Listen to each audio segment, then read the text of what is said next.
નમસ્કાર બાળ મિત્રો, મારું નામ છે શ્રી બેન ઉમેશભાઈ ડાક. હું ધોરણ 2 માં અભ્યાસ કરું છું. મારી શાળાનું નામ છે શ્રી વિરાટ કન્યા પ્રાથમિક શાળા. હું આજે એક નાનકડી અને સરસ મજાની વાર્તા લઈને આવી છું. તે વાર્તાનું નામ છે દીકરીના ઘરે જવાની. એક મોટું બધું ગામ હતું. તે ગામમાં એક ડોસીમા રહેતા હતા. તે ડોસીમાને એક દીકરી હતી. તે દીકરીના લગ્ન થઈ ગયા હતા. પછી તો ડોસીમાને તેની દીકરીના ઘરે જવું હતું, પણ રસ્તા વચ્ચે જંગલ પણ આવી રહ્યું હતું. તો ડોસીમા તેની દીકરીના ઘરે જવા માટે કાલ સવારે તૈયાર થયા. ડગુ મગુ ચાલ્યા હતા તો જંગલ શરૂ થયું. પ્રાણીઓનો અવાજ પણ આવવા લાગ્યો. પેલા વાઘ બોલ્યો, હે ડોસી, તું ક્યાં જાય છે? મારી તને ખાવી છે. ડોસી કહે, ના ના, હમણાં મને ન ખાતા. દીકરીના ઘરે જવા દે, તે ચોળા ખાવા દે, તાજી માજી ખાવા દે, પછી તું મને ખાજી. સારું સારું, પાછી તું આને આ રસ્તે ચાલજે. ડોસીમાં ફરી પાછા બચી ગયા. થોડા ડગુમગુ આગળ ચાલ્યા તો ગરું આવ્યું. ગરુને અવાજ આવ્યો, હે ડોસી, તું ક્યાં જાય છે? મારે તને ખાવી છે.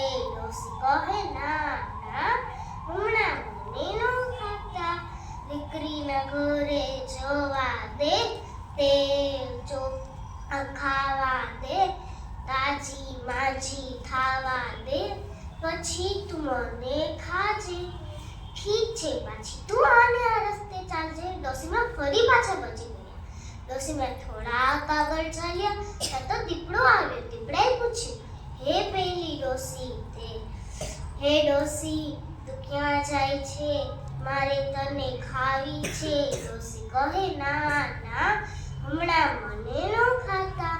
દીકરીના ઘરે જવા દે, તે ચોળા ખાવા દે, તાજી માજી ખાવા દે, પછી તું મને ખાજે.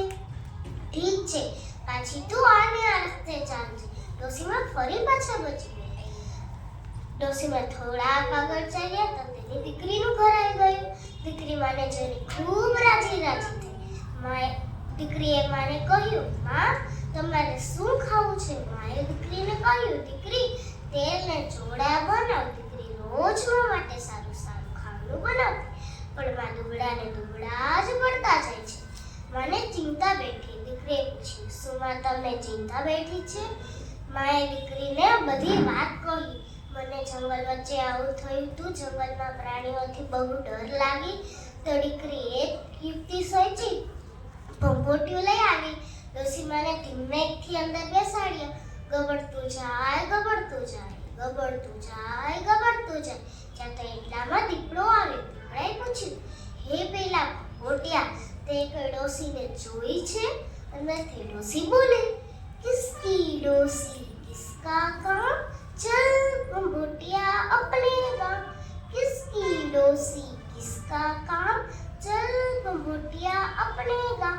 ભંભોટિયું ગબડતું જાય, ગબડતું જાય. તેની પાછળ પાછળ દીપડો પણ દોડતો જાય. ત્યાં તો એટલામાં વરુ આવ્યું. વરુએ પૂછ્યું, હે પેલા ભંભોટિયા, તે કોઈ ડોસીને જોઈ છે?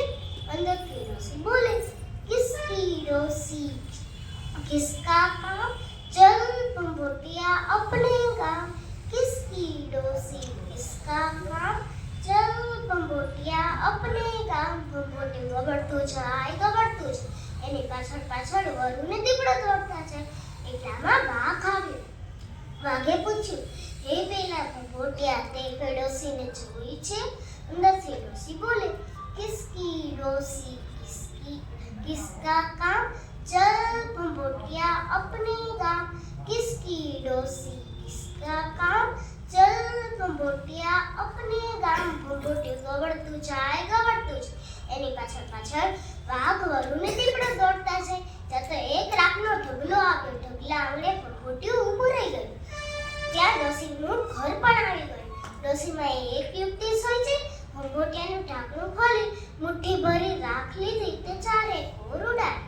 વાઘ, વરુ ને દીપડો આખો જ જોડતા રહી ગયા. ફરીથી તેના રસ્તા ઉપર વહી ગયા અને ડોસીમાં ધીમેથી બારણું ખોલીને અંદર વહી કોઈ પણ મુસીબત આવે તો હિંમતનો સામનો કરવો જરૂરી છે. અસ્તુ.